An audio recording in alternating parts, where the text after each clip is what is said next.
All right, Made in Trafford podcast, episode 81. The road to 100 continues. 100. Um, Thank you for rocking with us. We've got a good episode lined up for you guys. So I'm just going to jump straight into it. Mandem, tell the people who you are. Cole Sanusi, Big 2L in the building, LL Coolins, as Eman used to say back in the day. We here in the flesh. That's a fact. We here in the flesh, baby. Well, not in the flesh, but you know what I mean. Soon come. Yeah, it's E-man. What's happening?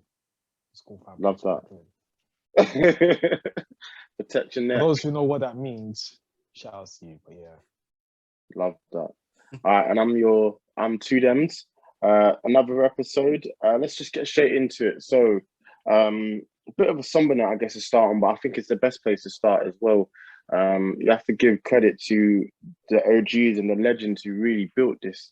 DMX, I'm sure we've all heard, isn't doing well.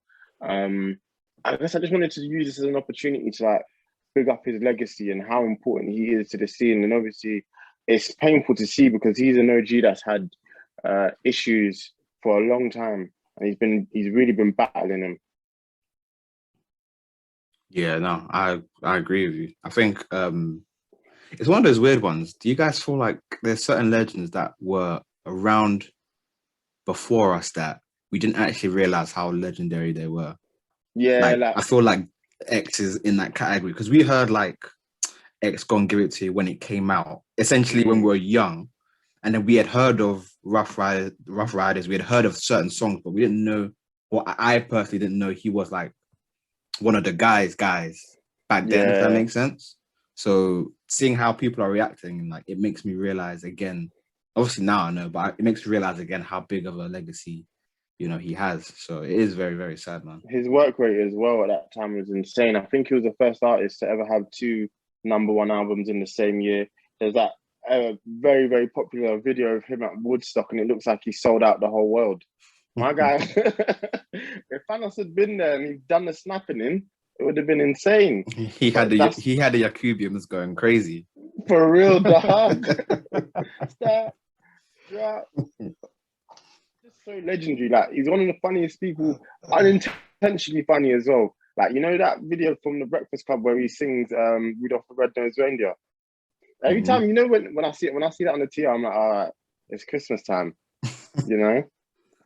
But he's just done so much that's unintentionally funny, and he's just a great person as well. It's so painful to see because I saw a video online about how the thing that's dictated his life, and he's had a real battle with his crack and how he got onto it. So he was chilling with someone and they gave him a blunt, and the blunt was laced with crack, and he's more or less been hooked ever since then. But it's just so painful to see that he's not been able to defeat that, and a lot of people unfortunately don't. We know how that story goes, but it's one of those things that breaks your heart. One thing that makes me the most concerned is he has kind of relapsed a few times. So I think he was actually on the recovery. He had a relapse last year where he checked himself into rehab, I believe. And I think when he came out, the first few reports said that he was looking to do shows, do dates, do live appearances, etc., etc. And obviously he's capable of doing it. He's in the right mental space. But I think sometimes maybe we don't give people the ability to take the time to recover. Maybe he might have rushed that process. So I mean, even seeing it, it's just okay, you're happy for him, but you're also should you really be actually going out there doing those things if you're not 100% there? And unfortunately, the situation has happened, and I think have you guys seen it? There's been loads of conflicting reports about his actual mental state. So they said he was on life support. Now they're saying, then I saw apparently he wasn't, and he was moving on his own. But that has since changed, and they're still saying it's not looking good. He is still on life support. You just have to hope and pray, that he gets through this. Basically, there's not a lot else. That's all we can do at this moment in time. And the conflicting reports won't help for people who are diehard fans of his as well. Yeah, it happens. It happened with Wayne. Do you remember? It was maybe 6, 7 years ago. It was like a report that Wayne overdosed, and then TMZ Mm, came out and said like he died, and everyone was like, "Yo, what the fuck?" Or it was like intensive care, and mm. everyone was like, "What the hell?" And like That wasn't the hours case. later, he was fine. So it's hard to know because typically they actually spot on TMZ. They actually usually get it pretty much Yeah, 99% correct. So it is a bit of a that's a weird crazy. one. That's actually a crazy world we live in. That TMZ gets it as correct as they be getting it. Yeah. I think for them is when they broke Kobe, and everyone was like, "Wow, they're really be getting the legit news." Yeah, it's almost them ones where you don't even wanna believe it, bruv, when you read that. No, and yeah, no, but this one, I mean, you just have to hope and pray he gets fit. But if the worst case scenario happened, you would just have to. It'd be a real loss for the genre and for the people because that's a legend, and it sucks that when we only give people their flowers when they're in this position. Like, I don't think we've had a real in-depth conversation about DMX before this, but it's one of those ones, isn't it? Mm. Yeah. It's not just for the genre. It's just for the whole world. Because Mm, like there's a lot of people in different cultures. I know of a few Italians. I know some Lithuanians, Romanians, even Polish people. Like they don't know who they don't know YG. They don't know any of the new rappers today. Some of them don't even mm, they don't even listen to that stuff. But DMX is what broke hip hop into their culture. Do you get what I'm saying? mm, So they must have been listening to like punk rock, heavy metal, like that mad noise where you go in like what do you call this? Them breaking raves. Do you get what I'm saying? Them illegal raves. Like them sort of that's a sounds. The fact. next thing they hear is DMX. They're like, oh, what's this? And then even like when I listen to some Polish music, I'm not really heavy on Polish music. When I listen to it, I definitely see the influence on what Yeah, somebody I hear like that. DMX would have had, you know. That So actually makes sense because his yeah, style is very like it is. I'm gonna say quite aggressive if that makes sense. It's really up tempo. You look at his biggest tracks; they all are quite like up tempo, hard hitting, especially. Like X Gon Give It To You is a very hard hitting track. You know. yeah, because Um, I don't think there was any other artist who sounded like him except for Tupac. And even like Snoop Dogg, he even said that if there's anybody who's living today who resembles Tupac in a heavy way, it's DMX. mm, Um, because they're both gangsters. I think of course they had different lives, but mm. um, yeah, no, DMX is definitely somebody who's a legend as well. But I think people always get mixed up with this top 10, top 5, whatever. But people should know there was a time where Jay-Z and DMX were doing battles, Hmm. Yeah, and nobody knew who won. They just said yeah, both of them were good, and there's always conflicting sides. Yeah, Jay won, now DMX won. So there's always conflicting sides. But at the end of the day, like nah, DMX is yeah. At his prime, DMX probably was the different. person that was going toe to toe with Jay the most, really. Especially because Yeah. DMX, could do it on the mic, but he could also do it commercially. So he was the only one that I think was able to rise to the challenge that was Jay Z, especially in Jay Z in his prime. Yeah, absolutely. Yeah, Oh yeah, prayers up to that's a fact. DMX, man. Side note, Mhm. yo, that Jay Z voice note thing on Twitter, I don't know if you've seen it. I'll send it to you after this, but yo, The that be SpongeBob having thing. me. Oh yeah. Oh, he sings SpongeBob. Um, that should be having me in tears. The latest one he did about about chicken, man. And I was like, I had to tell Tata. Yo, if you want to lift your mood, I don't know what it's called, but it's not hard to find. It's just Jay. Someone's clearly pretending to be Jay-Z, and is putting voice notes onto it, and that shit is the funniest shit ever, man. You know Jay-Z will You know, find him, because That's a he's working with Jack now and he owns Twitter. So he can find him. Like Like if that was you, how would you feel? do you know there's an I, artist I, that sounds like Jay-Z? Say I've heard what? about. I've heard about this. Yeah. He's I've heard about actually pretty good as well, but he just, I mean, because you know there's Jay-Z and then you know there's him as well, but they sound like very much alike. And he's like, nah, I'm not Jay-Z. I just sound like him, but I'm not Jay-Z. That Jay-Z page is hilarious, honestly. It's one of the funniest things I've seen, maybe ever. That chicken run one that came out the other day had me in stitches, man. It's just the emphasis on the words that he puts. I don't want to be a pie. So dumb. It's honestly, it's dumb, but we love it. All right, so second topic for today, Eman. Hold on. Demi, what is that in your top? It's Is that Kenzo. Kenzo? Man, like, look at him shining, drippy. Look at him. Money long. Of course. 95 drip, I see that. Come on, I have to represent the only 95 baby in the group. You damn right. 1-6 of my name like Kenzo, you know. Okay. Oh, come on. All right, second topic. Let me get this off. Justice League. What are we saying? Man, did you get the chance to watch it? Fair enough. I torrent that stuff because it's like, bro, I can't find it. I know that link that you gave me was bugging. So, yeah, the link that you gave me was bugging, but I torrented it. I'll try to send you a different one because that link, I've got the whole film. Fair enough. If you got it torrented, then that's fine. But yeah, no. Spoiler-free review. Spoiler-free review. It was good. Go ahead, because I already know how the film ends. I mean, there's not even. Yeah, exactly. It's the same movie. Well, it's not the same movie, but film. It's the same. It begins and ends the same. If that makes any type of sense. For the people who don't understand, it's like the original Christian Bible, like the King James Version Bible, and then all these other versions. Those other versions are what's his name?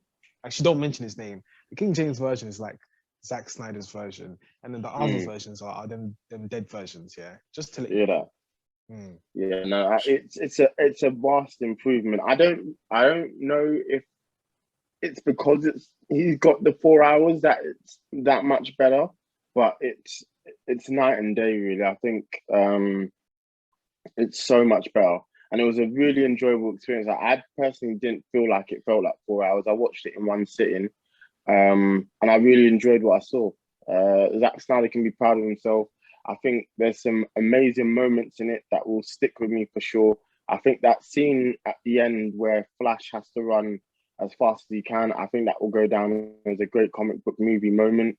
There's a lot that stands out, man. It's just a shame that, Warner Brothers didn't let him get off his original ideas anyway. I can see why they didn't, Man of Steel wasn't the hit that I think they wanted, and the less said about BVS, the better.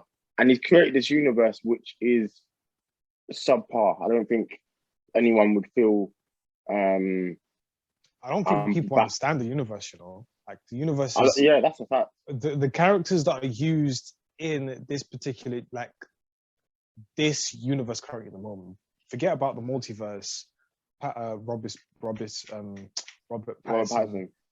In the other film, like of course it's been headlined as a parallel universe, but like some of the characters, for example, you go into Watchmen, right? All the original actors of Watchmen are in Aquaman, are in Batman vs Superman, are in Man of Steel. So the fact that they're just taking all these actors from here, moving them there, like. There is an important story. Do you get what I'm saying? And like, people don't realize this. Like people do. Would you like to see the story continue? To be honest,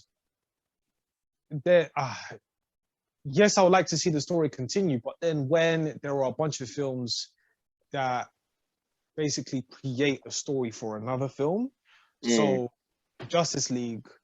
If Zack Snyder had his wishes to do the 4-hour film, then Aquaman would have been a whole completely different vibe. That's an interesting point. Rather than that, I mean, it was cool, but it's like man got hench to be funny. Do you get what I'm saying? I hear that. So he got hinged to be funny, and then on this, I haven't really seen the actual film itself, but from actual reviews and so on and so forth, was Jason Momoa, was he funny in any way, shape, or form in this film? Not It's a more as much. yeah. It's a Little more what's the word? It's a more grounded performance. Even Ezra Miller, the Flash, who was supposed to be the jokey guy in or is the jokey guy in the theatrical cut, which came out in 2017, that's less gone, no, it's more or less gone, but the character is more grounded, which I really enjoyed because the Flash I found annoying in the theatrical cut, but here his personality makes sense. The reason he is the way he is makes more sense. I think a lot of the ideas that were there have been given time to breathe. Ray Fisher needs to beat up Josh Whedon. That's what I have to say right now. Fact. He needs to find where he lives and he needs to punch him out because he is the key cog of this movie, and the movie made so much more sense with his backstory. Without it, and what we saw 2 years ago when it came out, 3 years ago when it came out, I don't know what Josh Whedon was thinking. I really don't. That was odd. That would be one of the most oddest decisions I've ever seen in movie history because that didn't make no sense, man. But the thing is, it's not to say that Josh Whedon is he's a bad director. I mean, maybe with Ray Fisher's beef with Joss Whedon, maybe, but I'm talking about like as a whole. I don't think he's a bad director. It's just that he came to fix something when the whole painting is done. Like the whole film is already done. And then now you have to take bits off of it and then recut it and then remake it so that these guys are happy. Not even at the fact that you are happy as a director, but Warner Bros. Are happy. So it's, I can understand why a lot of people may be angry at Joss Whedon, but you have to take into consideration that it's not solely his fault. Yeah. But then again, I think that cyborg thing is his fault. He's made some issues, not issues. He's made some decisions in that theatrical cut that just, to me, they don't make sense. At all. I think you're really going to like this movie, man.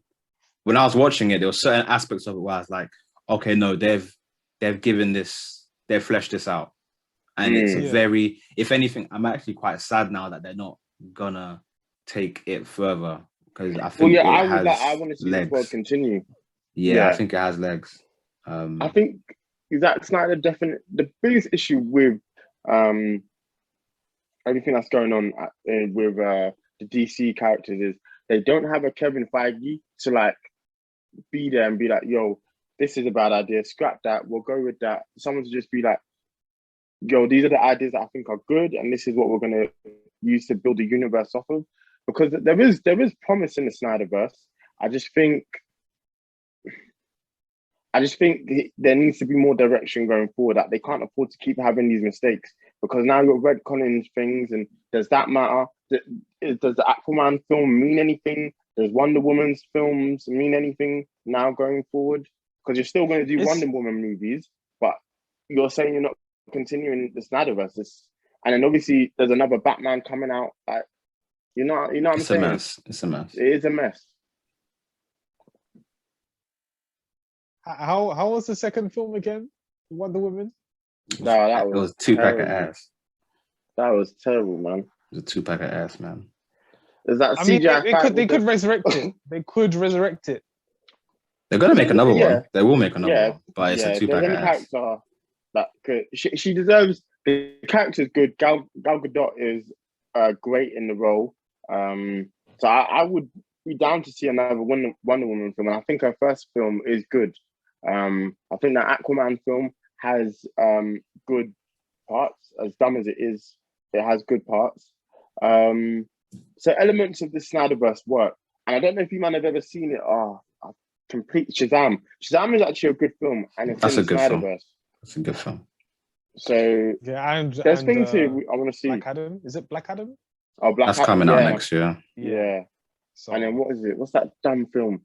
Suicide Squad. And the man can keep that. When they said they're not releasing an Ayer cut, I was like, yeah, you can hold that. I have no stock in anything to do Suicide Squad after that. Honestly, the James Gunn one might be good. I think from what I heard about Suicide Squad, the first one, they were going in depth into each individual character, like properly. Like, and I think some of the characters would have been explored in a way that a lot of people would have just thought, let's just cancel the film anyway. But in a way where people can be invested in a story. Character-wise, maybe not, but invested in a story, they probably would have loved it a lot more. That's most likely why Will Smith is not there and Idris Elba is here. But Homegirl's belly dancing. I don't want to hear it, man. It's done. There's a film I don't need a director's cut for. It's Suicide Squad. From when Cara Delevingne was belly dancing, Homegirl, I've not seen her in a film since. She's not an actor. No, she's just a model. do you know those two characters are the, like, what's her name again? Cara Delevingne. Yeah. Her name is Incubus and the brother's name is Succubus. There are some Christians who know what those two names are. Yeah. But for those people who don't know, basically those two names are demons that are they're like sex dream demons. They come and have So when I heard that in the film, I was like, bro, turn this off, man. I was like, turn it off. Oh man. That film was one of my worst cinema experiences ever. Yeah, it was terrible. I will say, one of the things I was still a bit disappointed in Justice League was Batman. I feel like he's so washed, bro. And after literally the beef will pop off, and then 5 minutes later he'll just turn up and he'll just be like, "Good job, guys. Let's go into the next motive." He's the man in the project that is the one who shows up right at the end, like, "Yeah, fam, I put this together. I did this, but did no work, fam." He was just in the Batmobile doing that. If I pull up in that,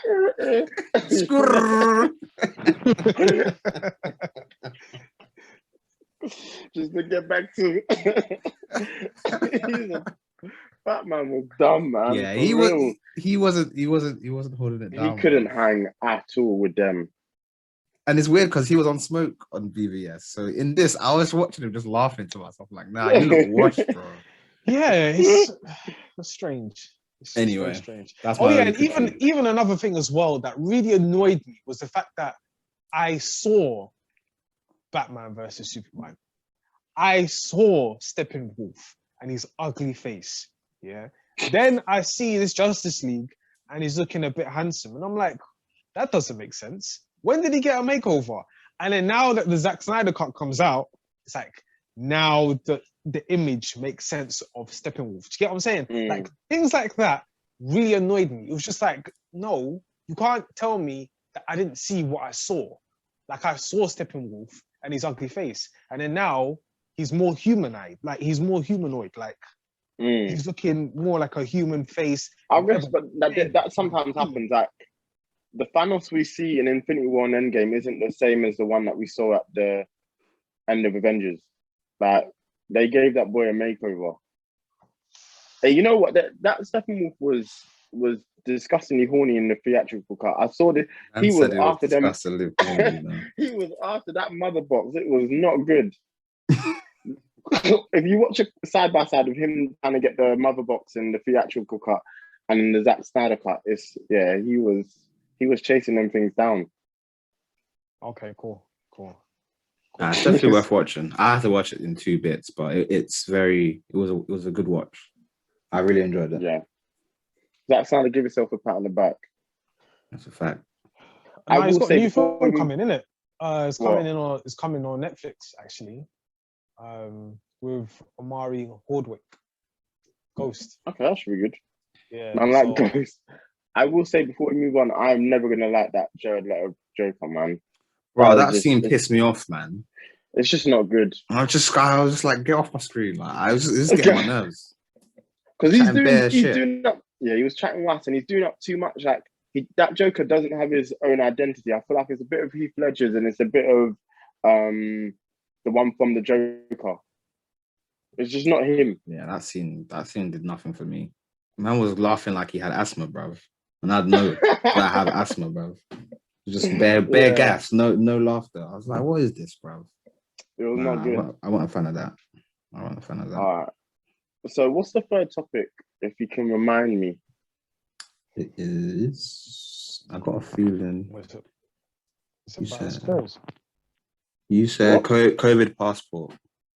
Oh yes, COVID passports. So yeah, they're saying that COVID passports looks like they're gonna come in. What are you man saying? Listen, It's a man. sticky one still. Listen, man. Hit me I up with actually that don't know how I provider. feel about this, but I'm not surprised because you know there's always something with this country. There's always something. Mm. We did so shit at the beginning of COVID to be prepared. We were the shittest in the world. Now we are the best in the world at getting everybody the vaccines, and it's like everything's hunky dory, everything's fine, the sun is shining, and then out of nowhere, Boris is like, "Oh yeah, by the way, You're gonna need. you're gonna need a passport, my guy." Oh So god, there's always a catch, man. There's always a flipping catch, bro. Listen, you can't. let You me tell can't you win. something. Let me tell you something for real. Yeah. Did you know that there's people who do 419? Yeah, fraud. Some people come to the country illegally and get fake passports. There are some people who are going to find a way to finesse the system to get a fake COVID passport just to not to take the fucking vaccine. And people will find ways. Yeah, run me All I'm that. saying is that, bruv, listen, you can't tell me, yeah, that this vaccine will do wonders, will get rid of COVID, yeah? Because from the science that they are saying, not me, the government, yeah? What I'm stating is the government. I'm not stating no conspiracy theory, no nothing. I'm stating what the government is saying. They are saying if you get the jab, you can still catch COVID. You may have less of an effect if you actually get it, but you can still catch COVID, which means what? You are still an individual who's able to spread it. So, But they're not gonna. and the worst thing about it is that you're saying that there are variants. Yeah, that means this COVID-19 finds a way to adapt and evolve. So if you get the vaccine, right, wouldn't it become a lot more stronger? Now, people who have got COVID-19, according to the Google statistics, I think if you just double check right now, because if I come off this, it's going to be a bit of a matter, right? But as far as I remember, back in the day, I think it was like, Yo, Eman.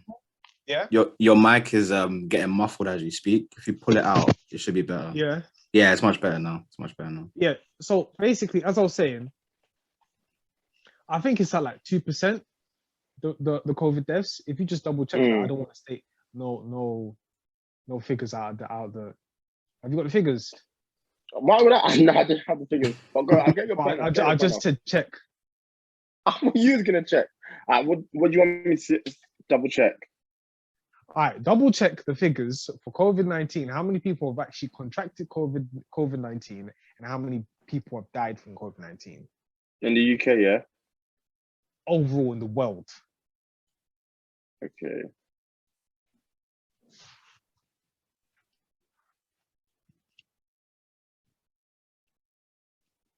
Just bear with us, guys. Bear with us. All right, so 131 million and 2.84 deaths. So statistically, without the vaccines, 2% of people have died. Of course, that's a very tragic number. Rest in peace to all those individuals, and my condolences go out to all of them.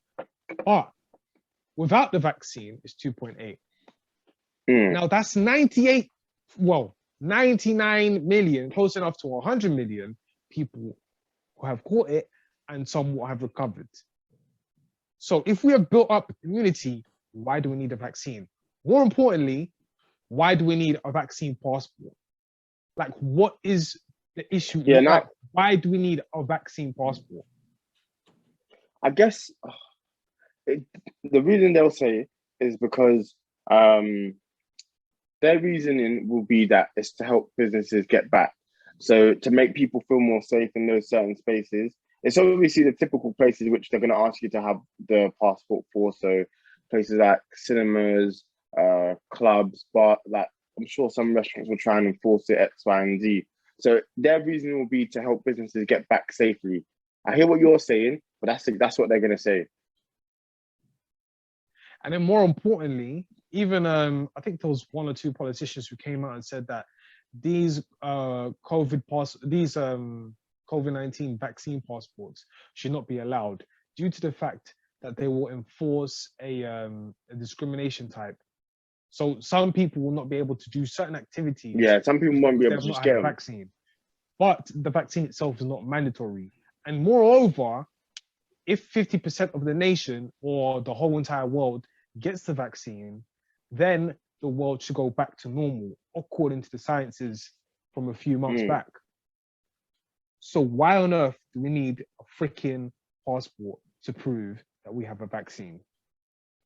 And this vaccine is not even mandatory. I guess they're tripping themselves up. I guess it's one of them ones. It's that their thing will be, you don't have to get it, but it's gonna make your life difficult if you don't have it and you don't have that vaccine passport, because there's not gonna be a lot that you can do, and they'll make sure that it's gonna be a sticky one for you if you don't have it. You know what I mean? And the worst thing about it is that you're still gonna catch COVID-19. But the idea behind the vaccine wasn't to. The vaccine isn't going to get rid of COVID. Like, COVID isn't going to necessarily go away. It's more to, the reason they need the vaccine is to help with the number of admissions to hospitals and stuff like that. Because if less people are getting sick from it, that to the point that it incapacitates them and they have to go to the hospital, that's less pressure on the NHS. It means more people can do stuff. It just makes life a lot easier for a lot of people. I'm going to say something that might just be too controversial, yeah, but the NHS has been flopping since 2014.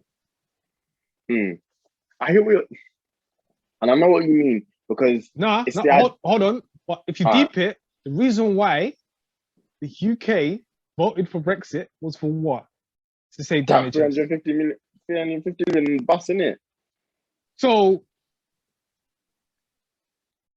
in my mind, I can understand why they have taken funding away from the NHS, mainly due to the fact that they want other businesses, such as private hospitals, to now come in and at least push for better services, competition, so on and so forth, and even better healthcare, so that other individuals can actually benefit. So that now there's a playing field where at least the NHS loses that pressure when other individuals, other entities, other businesses can actually take care of those situations, right?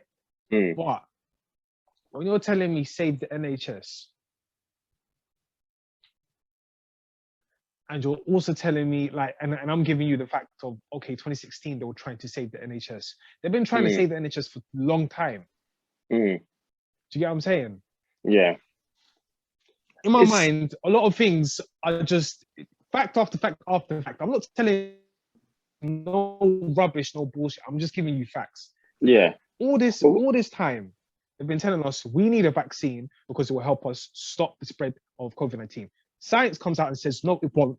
We'll still carry COVID. Okay, I hear what you're saying, but that's great. But now we have to get a COVID-19 vaccine.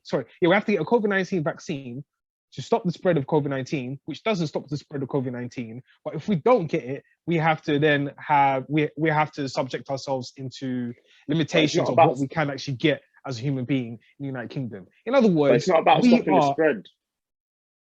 The vaccine was never going to do that, because the issue is it was just the way the vaccine works is it will put less pressure on our health services and on society, because it's not going to eradicate the disease, but people can still get it, but they won't get as ill from it. So it might just become like the common cold, basically.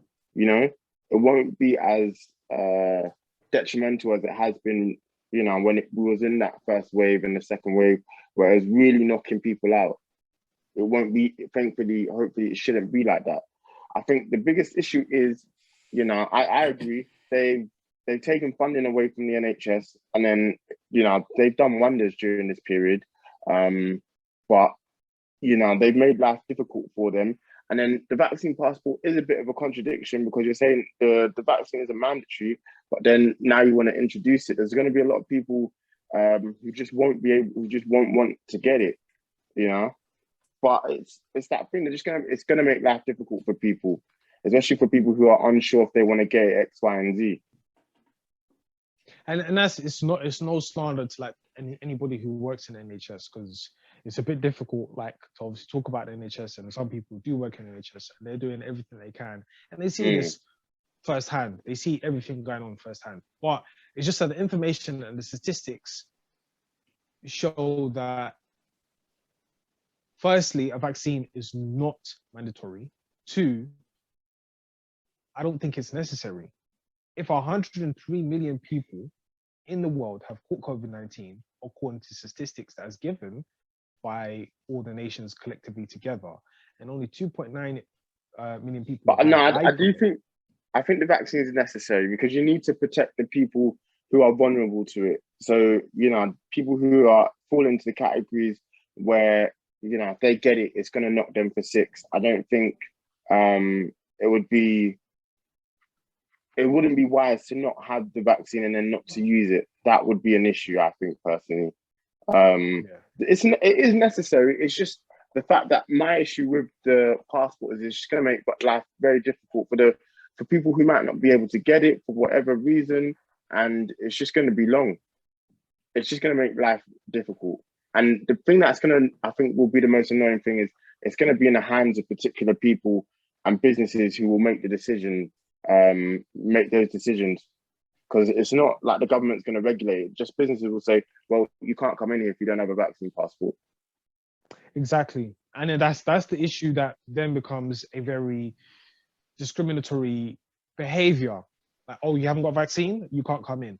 Is it mandatory for us to take it? No. So why do I now have to be subjected to the fact that either I have to have it or I don't have to have it? If I don't have to have it, I don't have to have it. It's not mandatory. It's my free will. It's my choice. And this is facts. I'm not giving no conspiracy theory. I hear that. Conspiracy theory, I'll be talking about stuff that really a lot of people will just turn off and just not listen to it. But come on, do you get what I'm saying? Yeah, no, I know. If you've not made it mandatory and then you're now saying everyone has to have the passport, I get it. I do get it. It's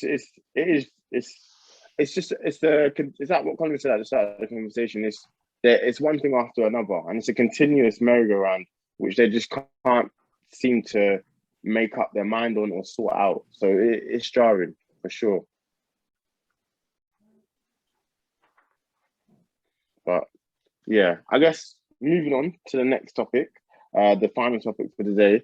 A young man by the name of Richard went missing. I can't pronounce his surname, but this story is just a painful one. So the family's been pleading for anyone who's seen anything, to come forward and help. But it's just painful because the mum went to the police, said my child is missing, and then their response was, if you can't find him, how will we? And obviously as Black people, we already have a tough relationship with the police, but for you to go to them and say, look, I need your help with this, and for them to say that to you, it's just disgusting.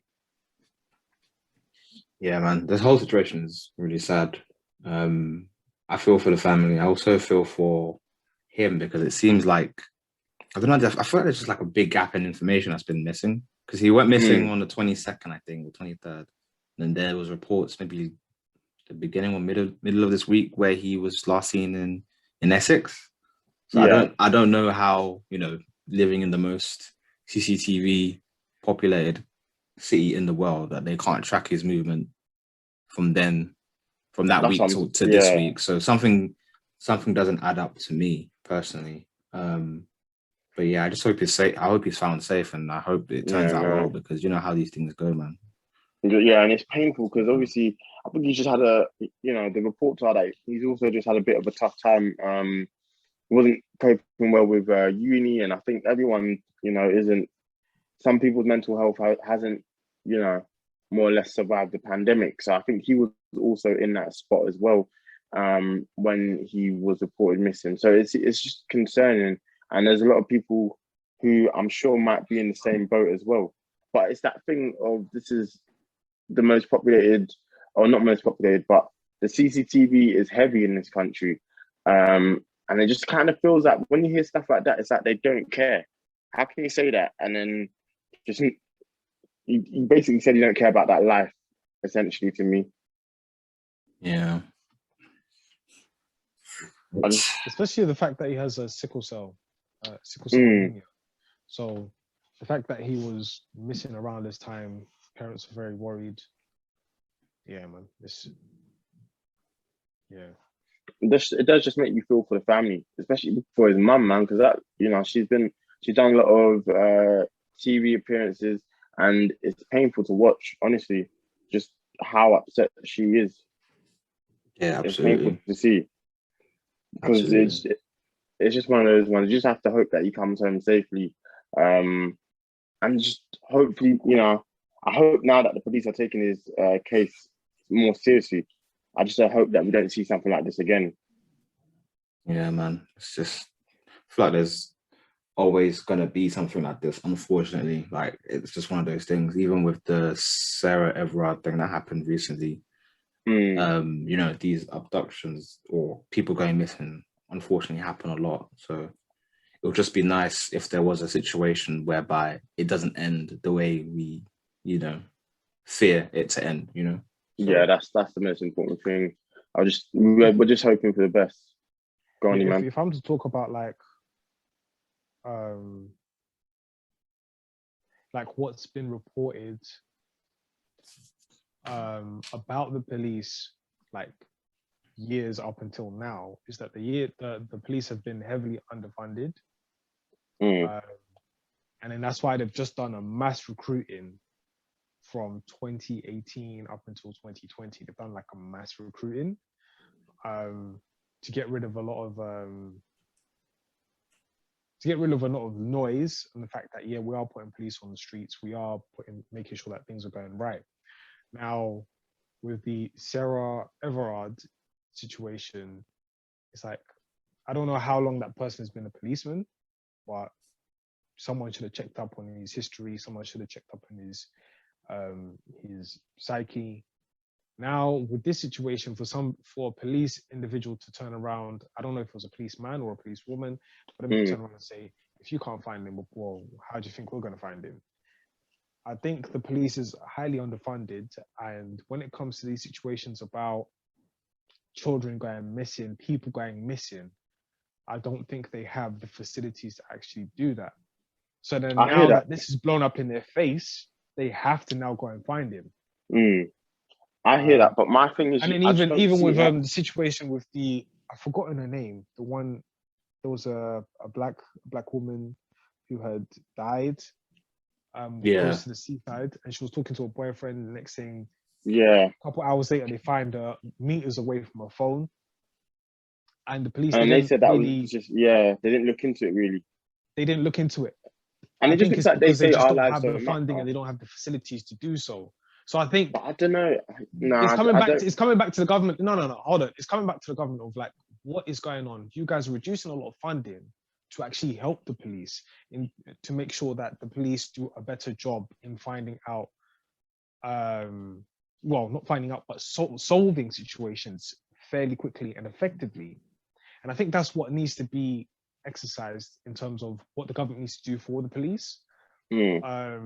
In this situation currently in the moment, I just pray that the police, they find him, and I pray that the son goes back to the family alive and well. Because, around that week, it was fairly cold. And then, as somebody who's suffering from sickle cell anemia, I don't suffer that from that disease. But as far as I know, what the disease is, your blood cells, they change shape, and it could be very painful, and you can die fairly easily. So, I think for me, it's just painful because it just comes off as if they're saying they don't care, and that's all it is really. That's what's the most painful thing about it. His mum made it very clear what the situation was to them, and they didn't do anything. It just looks like they don't care, which is frustrating. So I hope to see less of this going forward, and we just have to remain faithful that he will come home. And prayers up to the family and to everybody affected by it. Yeah. If anybody knows anything, just reach out to the proper authorities. That's a fact. All right. So, Other Maiden than that, Shepherd. happy Easter, Oh, happy Easter, guys. Like, enjoy your Easter and that. Of course, this episode's gonna come out the day after Easter, but I hope you guys have had a great Easter. You know what I'm saying? that's a Are you fact. guys done anything? Nah, man, nothing. Not yet. Wow. Might get turned. Might get turned. No work tomorrow, innit? Yeah, The hangover might be hanging. it's a fact. All right, boys, you know what time it is? Music suggestions. I'll kick things off. I'm gonna give it to Russ and Tion Wayne with Body. The song is silly, but I'll be lying if I said it wasn't infectious. I know the running joke is I'm sure no one over the age of 18 is listening to this song, but God damn it, I enjoy it. Cool. Mine is my recommendation is a song called Curious by Van Jess, Jimmy Tense, and Garen. It's a good song. The EP is quite good. Listen to it over the weekend. Got good vibes. Those women are talented. And I like the vibe of the song. So Curious by Van Jess. Yeah. I've been listening to Paul Stefan quite some time now, but he switched up the vibe and he's come out with a new track, which is Giri Bas, spelled GBAS. Paul Stefan and Quincy OG. Go and check it out. It's pretty cool song. Love that.